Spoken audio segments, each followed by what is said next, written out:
예, 반갑습니다. 이번 시간은 이제 약간의 그 이야기를 한번 하고 싶은 것이 있어서 다시 시작을 합니다. 그 이야기 제목은 은사중지론과 은사지성론입니다. 그래서 은사중지론에 대해서 많은 분들이 오해하고 계신 것 같아서 이 영상을 진행하고 있습니다. 어떤 분이 저에게 전화를 하셔서 당신은 은사중지론입니까? 은사지성론입니까? 이렇게 물었고요. 저는 은사중지론자입니다. 이렇게 대답을 했습니다. 그랬더니 이제 그분이 그러면 당신은 은사를 인정하지 않는다는 것입니까?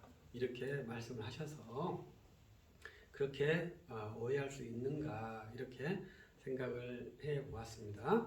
그래서 그에 대해서 이제 은사 중지론자가 은사를 부정하는 것이 아니라 이것을 먼저 정확하게 인지해 주시길 바랍니다. 은사 중지론의 대표적인 사람은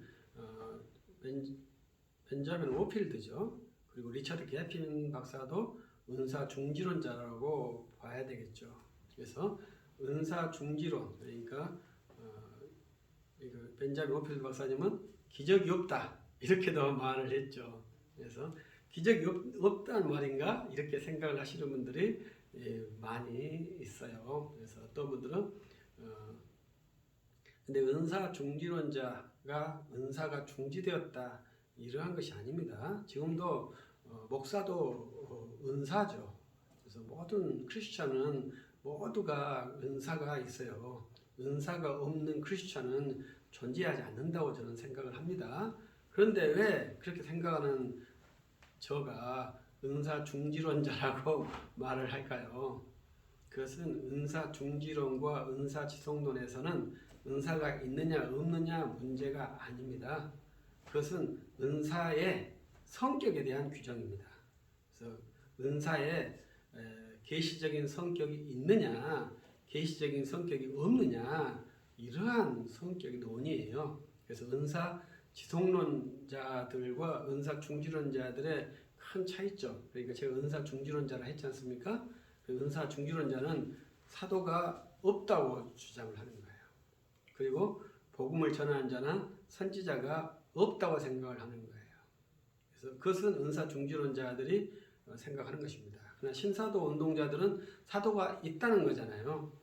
새로 사도가 있을 수 있다는 거잖아요. 그러면 그런 분들을 은사 지성론이라고 말할 수 있겠죠.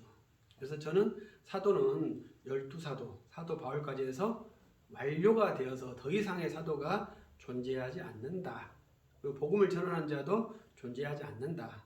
그 다음에 선지자도 존재하지 않는다. 존재할 수 없다. 이렇게 하는 사람들이 은사 지성론자의 첫 번째 내용입니다. 두 번째는 은사 중지론자들의 특징은 은사의 계시적인 특징이 없는 것입니다.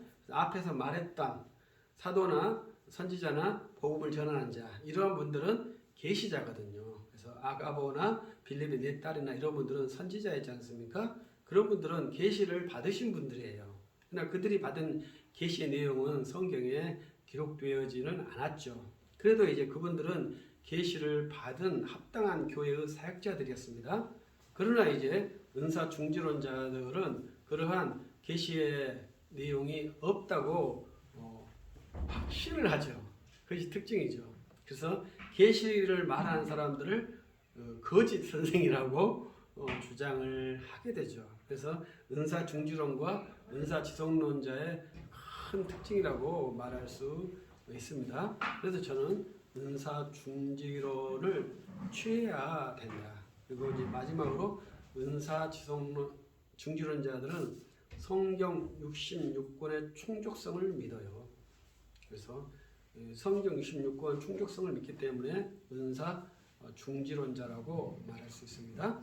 근데 성경 지성론자 66권의 충족성을 믿지 않아요.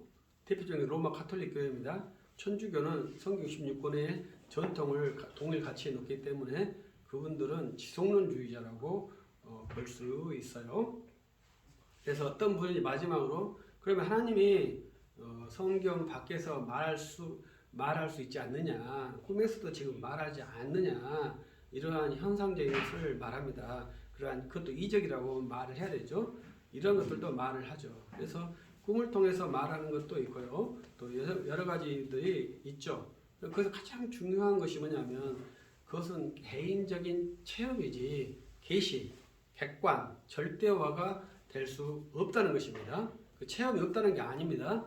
체험이 객관적이거나 절대적이지 않다는 거예요. 그러나 성경 계시는 어떻습니까? 성경 계시는요, 객관적이고 절대적인 진리예요. 그래서 은사 지속론과 중지론이 아주 명확하게 다른 것입니다. 그러한 것이 없다는 게 아닙니다. 있지만 그것이 주관적이기 때문에 그런 것입니다. 그래서 은사 중지론과 은사 지속론에서 이제 두 가지를 선택해야 되는데 저는 은사 중지론자이고 여러분들이 은사 중지론에 대해서 은사에 대해서 계시에 대해서 좀 더 깊은 이해를 하면서 이러한 것을 추구했으면 좋겠습니다. 감사합니다.